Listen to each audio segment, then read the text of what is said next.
Hey, my name is Yolanda, and welcome to Frank Factualities, the podcast. Tune in each week as I speak frankly about life experiences from my perspective and offer you a bit of unsolicited advice. Let's take a little time to laugh, to think, and to cry as we tackle some serious topics and some not so serious topics. Be sure you subscribe so you don't miss an episode.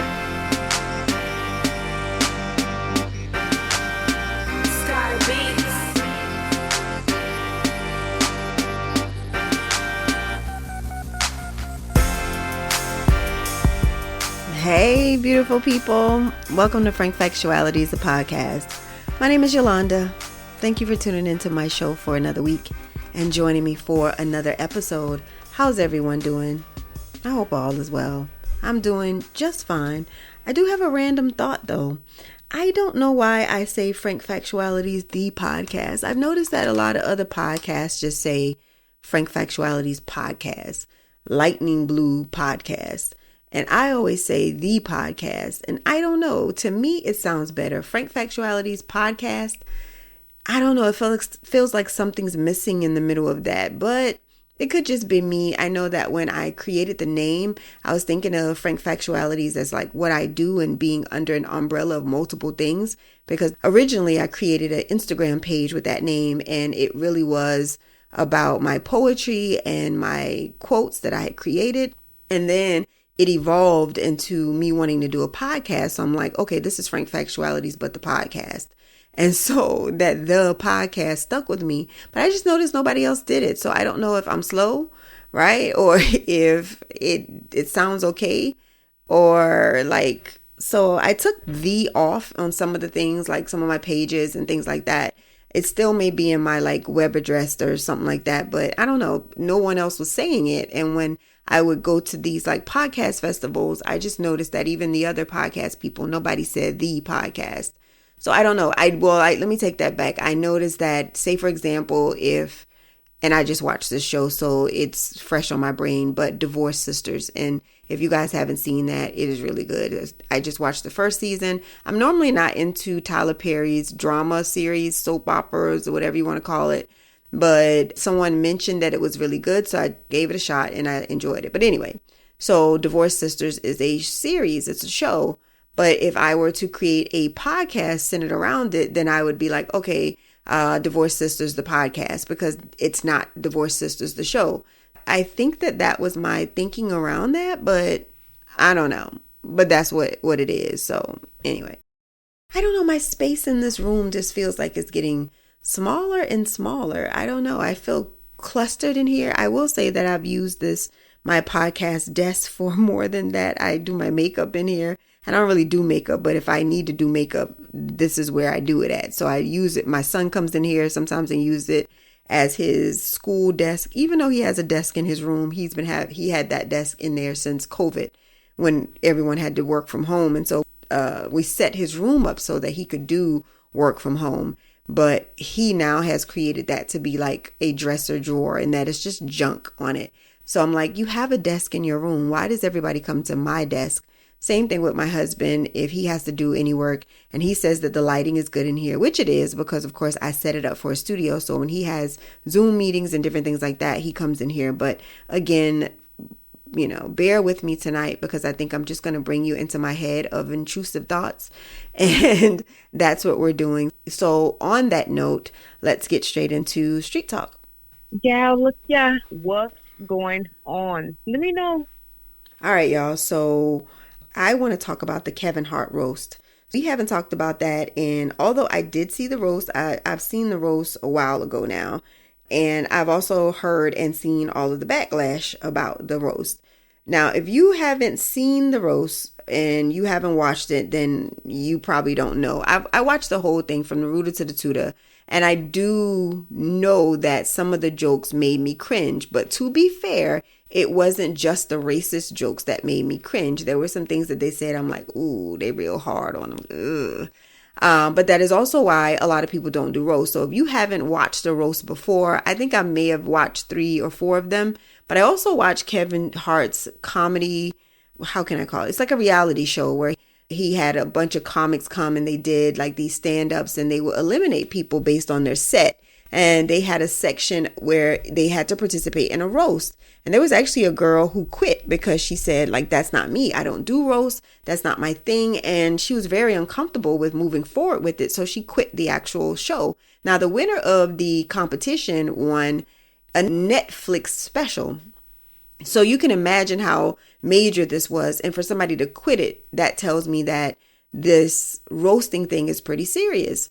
Now, we used to glaze, roast, do whatever at people at school. You know, you get these people that always thought they were funny and they would go at each other. And there was always a joke that people would consider, okay, you're going too far now.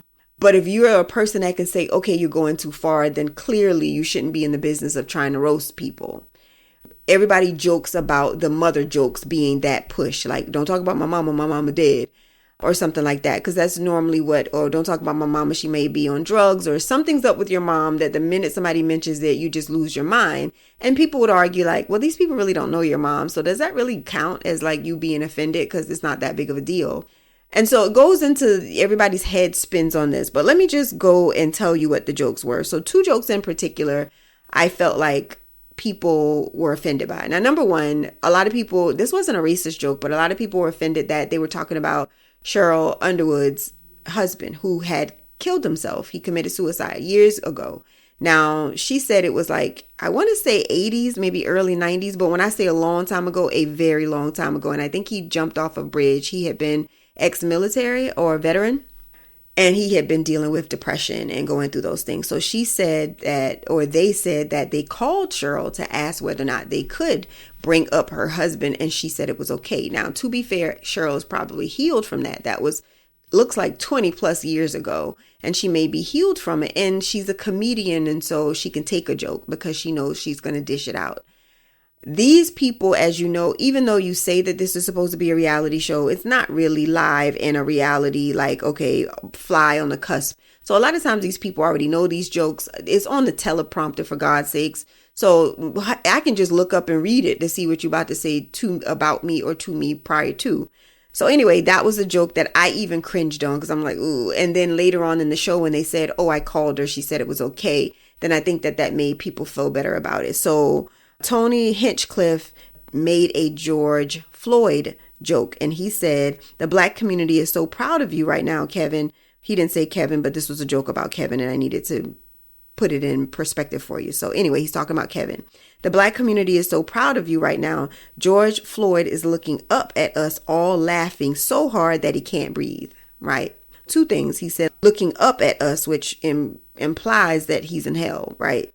Number 2, Shane Gillis, he said about Kevin's height. He said that Kevin Hart was so short that you would have to lynch him from a bonsai tree. And then there were jokes about some of the Black girls being ghetto and that the roast was very ghetto, and called Lizzo a fat bitch and said somebody else that came out was ugly. It was just really hard, you know, it was some real cringy things. I wasn't overly offended. I thought the word Kevin Hart used in his interview, because he's been interviewed since and has made some comments, and we'll talk about those. But he said that those jokes were tasteless, and I agree. The Black community is upset because Kevin should have said something. They should not have allowed that to slide. And Kevin's thing is, yeah, it was tasteless, but it's a live show, and I wasn't going to just abruptly interrupt a live performance because I already signed up for this. Does that make sense? Like I said, okay, none of these things are off limits, except I think he mentioned, or someone mentioned that he said you couldn't talk about his children. And that was the only thing that he said was off limits. So now if you're going through a list of what you shouldn't talk about, you're not thinking other people. You're thinking, what do I not want somebody to say about me? So I don't know if they knew that a George Floyd joke was going to come on. By the way, they talked about Charlie Kirk as well. Somebody had, I want to say it was, oh Lord, what's the white boy that used to talk to Kim Kardashian? I'm gonna forget his name, but he was talking to Kim Kardashian and he made a lot of Kanye jokes at the time, and he had a lot of tattoos that he's now getting removed. I'm not going to remember it right now because I'm on the fly trying to think of it. But anyway, I think he made the joke about Charlie Kirk. So those people aren't talking about that, but it was like, ooh, cringy. Ugh.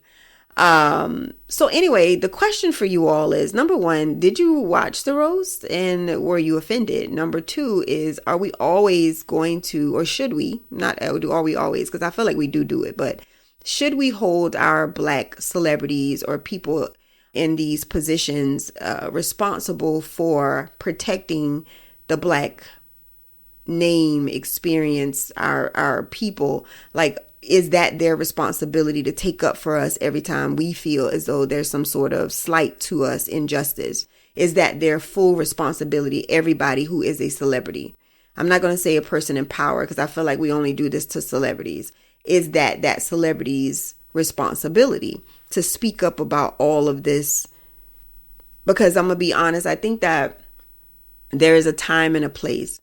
And had these jokes been made outside of a place that the jokes were supposed to be raunchy, then it would be 10 times more inappropriate. Did I feel a certain type of way about it? Yes, it was very cringy. At the moment in the joke, I didn't laugh because it was like, ooh, yeah, that was a little rough. Do I take on someone else's outrage? No. And I don't know how to do that. And I think that people like me, sometimes it may come across insensitive for us to be like, oh, I don't really feel no type of way about it.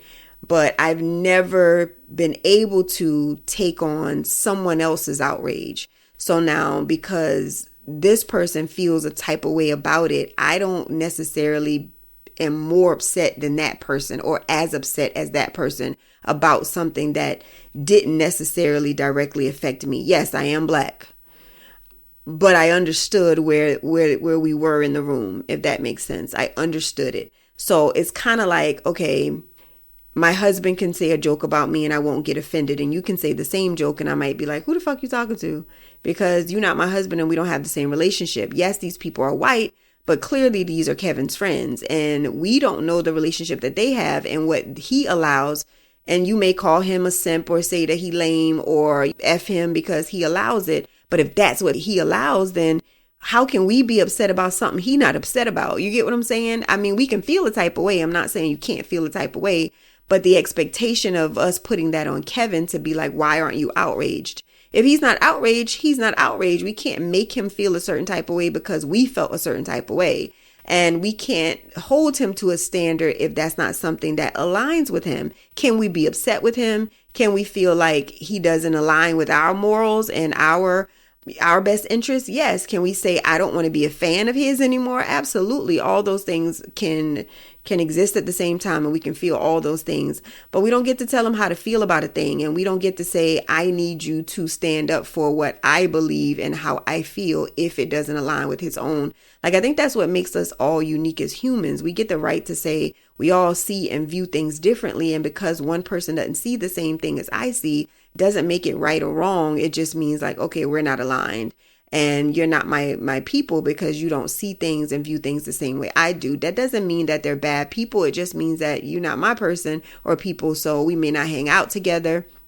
Again, I may not support you, but I don't necessarily think that it means that, okay, cancel Kevin Hart because he didn't feel a type of way. There are things that we Black people do all the time. The thing that Will Smith did, he interrupted a live presentation and did something very cringy, and we were very forgiving of that and allowed him to still show up, still perform, still accept, and low-key kind of made him, he got to be the victim. Like, oh my God, how dare they do this to me? People keep doing this to me. And but Chris didn't do anything to him. He overreacted, and yet we forgave. And so at the end of the day, I don't know if these people are racist or not. I don't know them. And I think that I love that I can not allow myself to be so worked up that I get my pressure up about people that I don't even know. We do that a lot. Like if you're on social media and you read and look at the comments, people are defending people that they don't know based on a couple of interviews and some things that they may have read about them, speaking on the type of character they have and what these people may or may not believe in and how they move. And I just don't do that because I don't know these people and I don't really know how they move for real, and what's important to them. So I don't know if these people are racist or not. I think that yes, they obviously were comfortable making that joke. in that room that they were in. And if you watched it, you would see that majority of the room was comedians. Not all, it was some celebrities in there, but it was a celebrity world. And I'm not in that world, and I don't know how they move. And we all are how we were raised. So that's good, bad, or indifferent. And so where you might have been raised in a culture where that was acceptable and you don't feel no type of way about it. And then some of us were raised where that was not tolerated. I grew up and am still in a predominantly Black community. My city is probably blacker than Atlanta. It's not larger than Atlanta, but it's blacker. It's just, everything is just black. And yes, Atlanta is huge, and that's a Black city as well.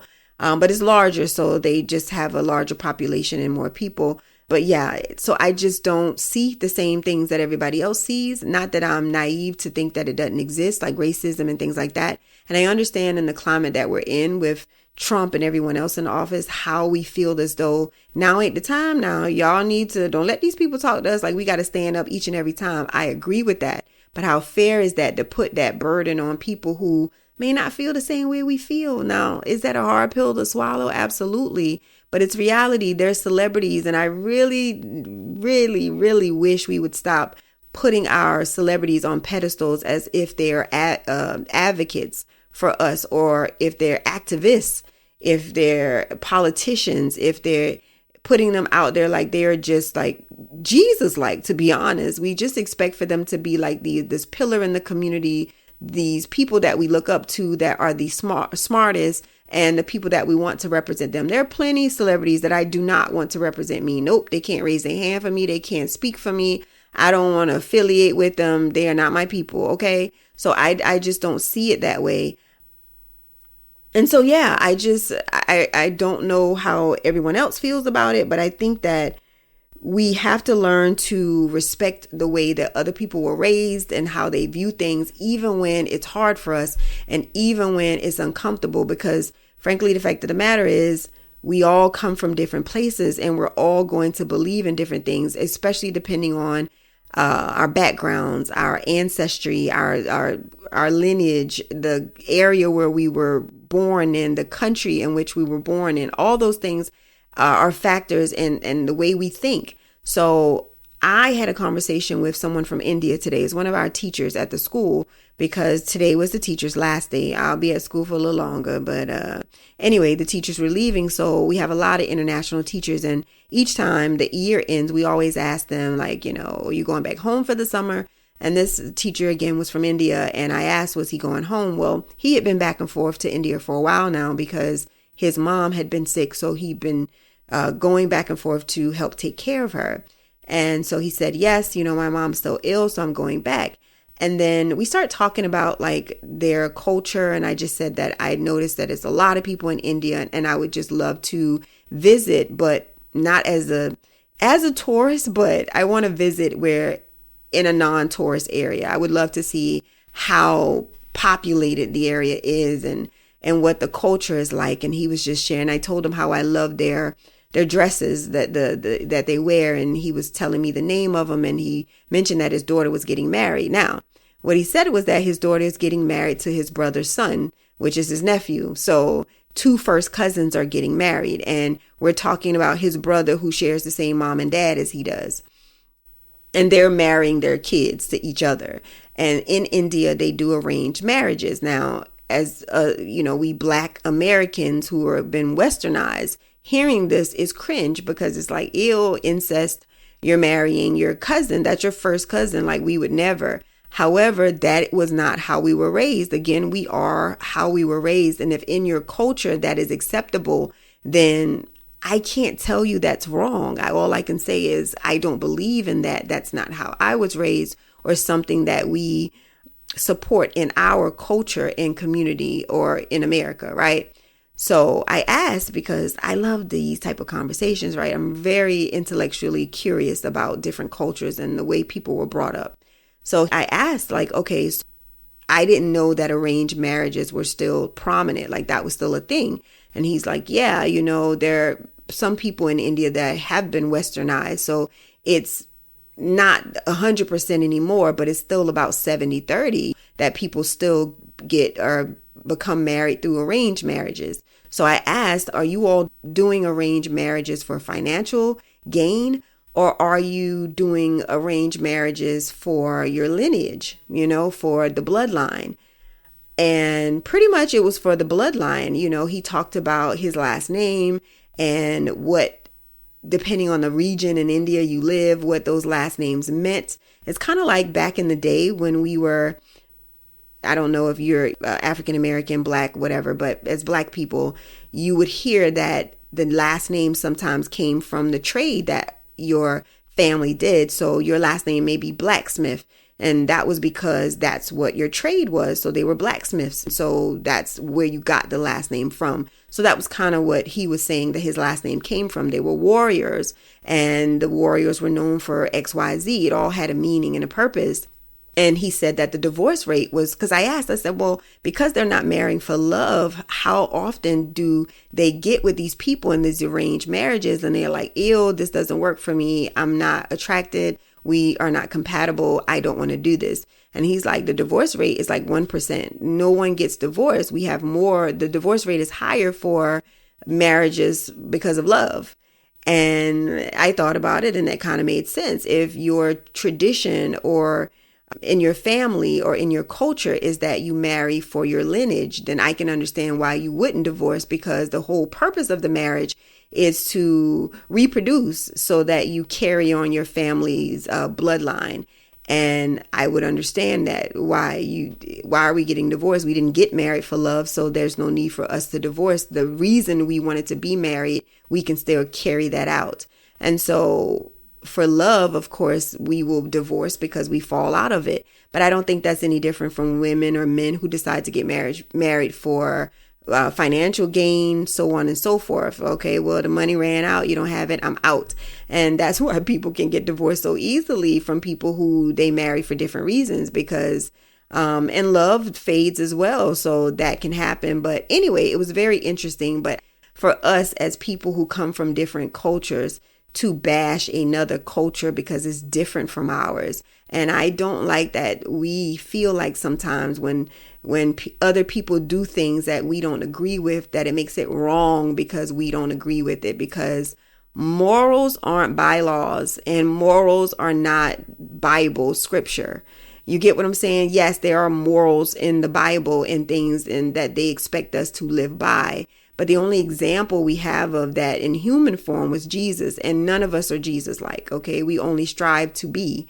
And at the end of the day, I just don't believe in judging. And I believe that if we understood that, for example, if we were born someplace else and we were raised someplace else, we would have totally different views. We would still be ourselves, but we would have totally different views. And so I can't look at another person and be like, they're ignorant. I don't agree with that. How could you not be a Christian? You practice what? You believe in what? I'm like, okay, you would too. If we never were taken from our motherland, 9 times out of 10, we wouldn't have half of the beliefs that we have now. We wouldn't probably have the same religion. We wouldn't feel and do the same things that we did. So I don't understand why you can't imagine that somebody else lives another type of way. Why it can't that be something that you can visualize and imagine in your head? And I just think that we have to be culturally aware, but also intellectually curious. Why don't you want to know about these different things and understand how we differ? Because we really do differ. And having or dealing with people from different cultures does matter. And people like to say white people don't have a culture. I think that they do have a history. I don't know if you can say that all white people are this way or even all black people are this way, because we would say that city black folks are not the same as country black folks.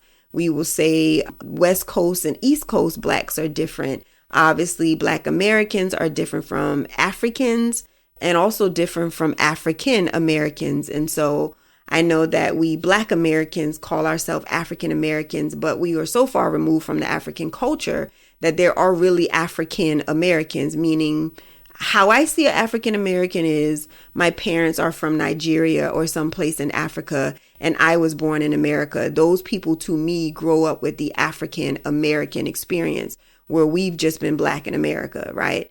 our culture from Africa has been so diluted over the years that we don't even know it and recognize it. And if we were introduced to some of our African cultures and traditions, we would reject them because it's not what we're used to. And we would see it as something negative, even though it isn't. And like I told you, I think I told you all this a while ago. I met a young lady from Haiti, and I'll never forget our conversations, but it really did enlighten me and made me think differently about the world in general, regardless of race or region. It just made me see people different because I related to her, but she was so different. And the religion that she practiced and the things that she believed and how she thought about things and some of her values and morals, those are just things that I didn't value, but I didn't look at them as, oh my God, your way is wrong because it's not our way. It was so different that I respected it. And I understood that that was rich history and tradition and values. And I wish that we had those same rich tradition and values that we were able to hold on to. And the older I feel like you get, or I get, I can't put that on y'all, but I'm really curious about what that looked like and why we may look the way that we look. You know, we love to joke when people look like us to be like, oh, we must be from the same tribe. But I wish I understood that. And I wish I have ancestry, right? I did that. There's one for I don't know the name of it. Don't get me to lie about the original real name, but it's like African ancestry. So it traces your specific region in Africa and your village. And so it gives you a little bit more detail about that. But that thing is $200. So I haven't purchased that yet, but I caught a deal on Ancestry. So I'm on that. But it also gives you regions. I don't know how accurate it is compared to the African one. But what I can say is my father's bloodline is pure. And I thought that was something to be proud of. Like there was no white region in his blood at all. Everything was from the motherland. All of the regions that showed up was of Africa. Now, my mom, on the other hand, it was about 3% from her. She had about 3% of, I don't know, Scottish or something like that. It was just a couple of regions that weren't African. She diluted my blood. I'm going to blame her. Okay.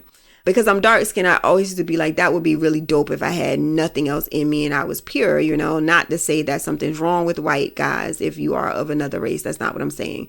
But because of our history, that's not really that normal. We always know that somewhere down the line, there's been some shenanigans going on, right? And some of our ancestors have been raped or had a relationship. It may not have been raped, but it's kind of rare, right? So I thought, okay, I'm dark skinned. I'm pretty sure. But I was about almost right? And so I blame my mom. But anyway, y'all, that's my little rabbit hole for the night. These are the thoughts of Yolanda on on this Wednesday evening. And I just wanted to share some of those thoughts with you all because I just really want us to embrace each other as a community around the world. And I think that if we understood everyone's cultural differences, I think that the world will be a better place. And I don't think it would be so much hate because why do you care so much about and this is for Black people caring about how white people move or Hispanics move or Chinese move. They're only, again, they were how they were raised and that's how they move.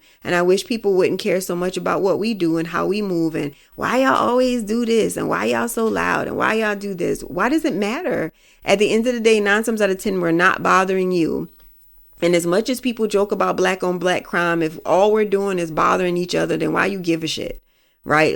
Give us free, right? Leave us alone. We're not bothering you. And so the gall to think that, okay, they're living their happy, peaceful life. I'm just going to come interrupt that peace because the way you moving is not how I would move. And so I don't agree. So I'm going to let you know that I don't agree. That's how I just don't believe in that. That is the stupidest shit I ever heard. And I just don't understand why people feel the need to interject or force their opinion on you just because it's not the same as theirs.